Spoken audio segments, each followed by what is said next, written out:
Hi guys, this is Shelley with Shelley Cooks. Thanks for joining me today. I just realized as I was starting to do this video that my husband is outside mowing, so I hope that it's not too much of a distraction, but I'm going to keep going anyway because I think this is a recipe that everyone's really going to like.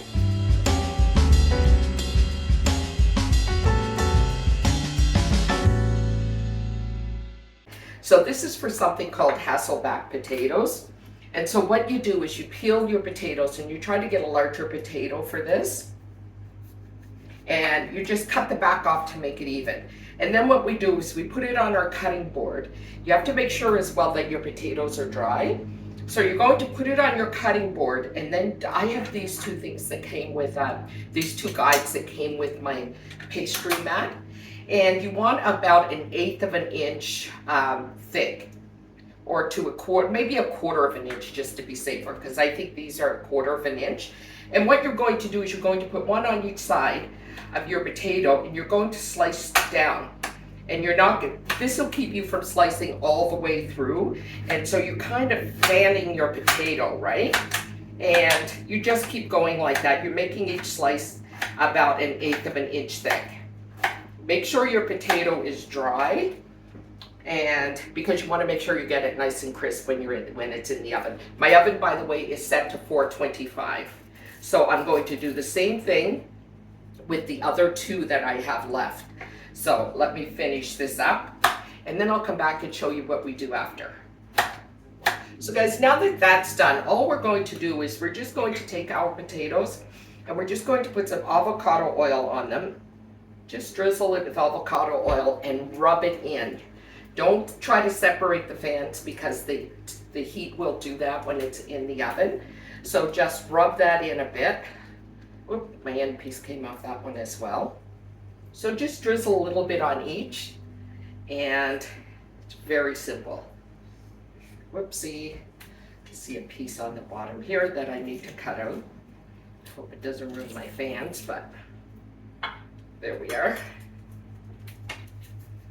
There.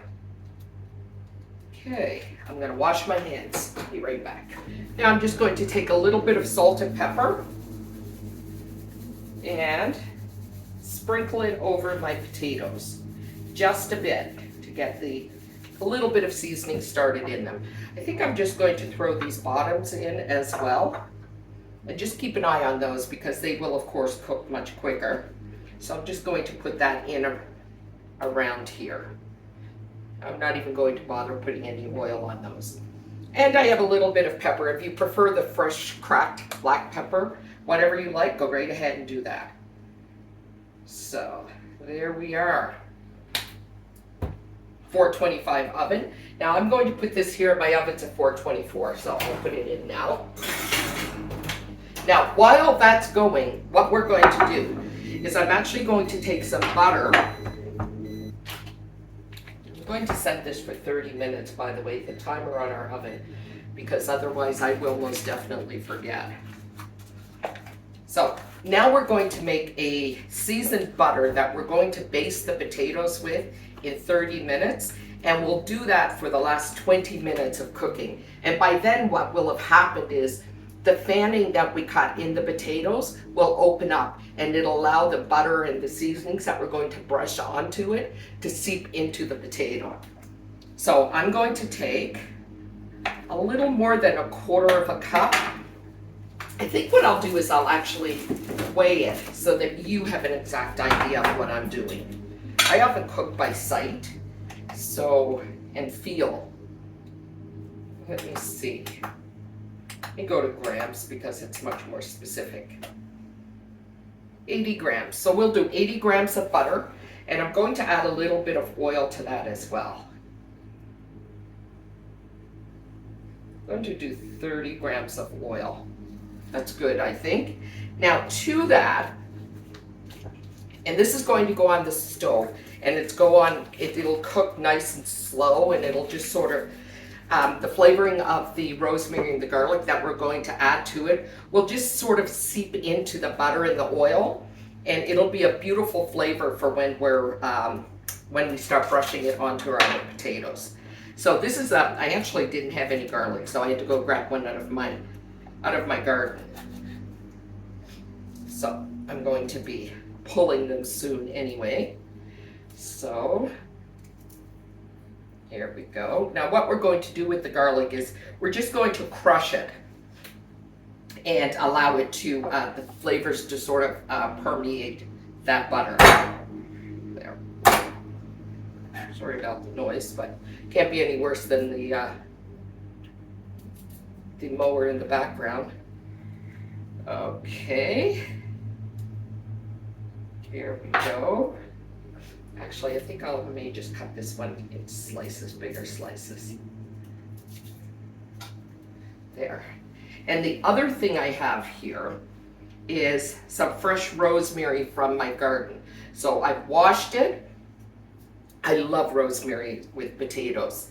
And as I said, I've washed it and I've just dried it really well so that it won't affect the butter with the water and oil. I'm just going to add a little bit more of this oil, because what I want is I want the herbs and the garlic to be submerged in the butter and the oil. And I'm going to put this on and I'll let you see what it looks like after it's sort of been simmering for a bit. So when we come back to brush the potatoes, you'll see how beautiful this butter looks then.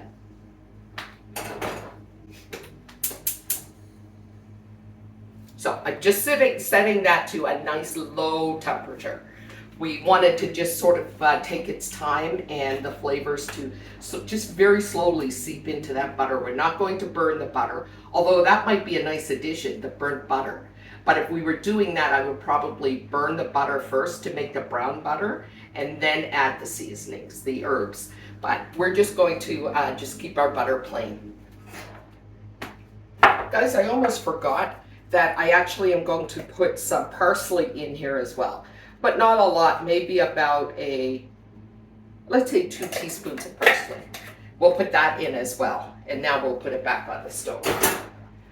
The salt and pepper, we can add additional if we like, just before we start to brush it on. That doesn't need to go in with the other herbs. So we'll just leave that aside and we'll just kind of gauge what it looks like when it comes out of the oven after the 30 minutes. We're going to brush our herb butter on, and then we're going to put it back in the oven, and 10 minutes later we'll take it out and brush it again, and then again 10 minutes later. So in total we're looking at 70 minutes or so. So I think that's it. So an hour and a bit. And but you'll see as we go along. These are one of our favorite sides, one of our absolute favorite sides, depending upon what I'm serving it with. Today we're having it with beef, but sometimes if I'm serving it with chicken, I'll change the herbs a bit and I'll do like a paprika with it and something more smoky.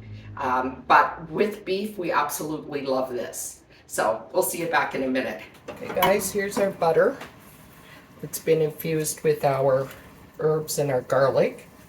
So now we're just going to put it all over these potatoes and make sure we can get it in between some of these fans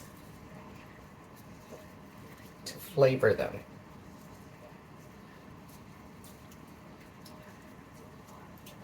Be very liberal with it. This one I need to turn over. The other thing is that I probably should have put parchment down. I tried not to do it this time, but I probably should have, because some of them did stick a bit. And that's not a big deal because I just used my spatula.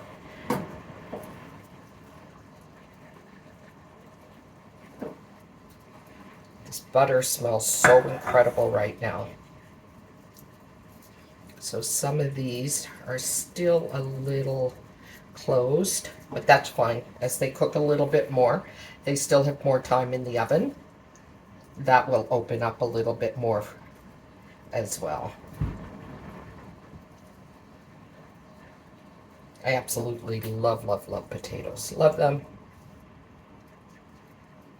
Okay, so now I'm going to pop this back in the oven, and I'm going to set the timer for 10 minutes, bring them out, baste them again, another 10 minutes, and they're finished. Okay guys, here's our second basting. And if at the end they're not quite as brown as I would like, I'll just broil them for a minute to just toast them up a bit. But they're pretty much cooked now as is. But let's work that flavor in there.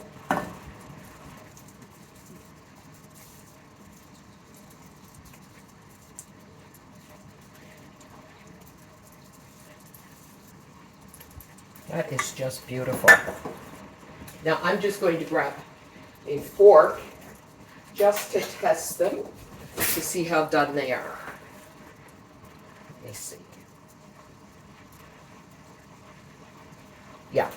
So in about another 10-15 minutes at the most, they should be ready to come out. I think they look amazing. So I just wanted to show you guys this potato. We're going to be, dinner's not quite ready, but I wanted to show you this. So I have to admit that I did try it already, and it is amazing. That's one of the fans. That is so good. But I did not add any extra salt, so the salt that I put on it initially was plenty. So I hope you really, really give this a try. It doesn't take a lot of work, and it's something a little different. As I said, I really like potatoes, so I always try to come up with something new. This is one of our favorite ones, actually. It's really, really good with a roast beef dinner. It's good with anything, actually. So thank you guys so much for joining me. I'll see you in the next video. Give us a thumbs up, please. And subscribe and share. Have a great day and stay blessed. Bye-bye.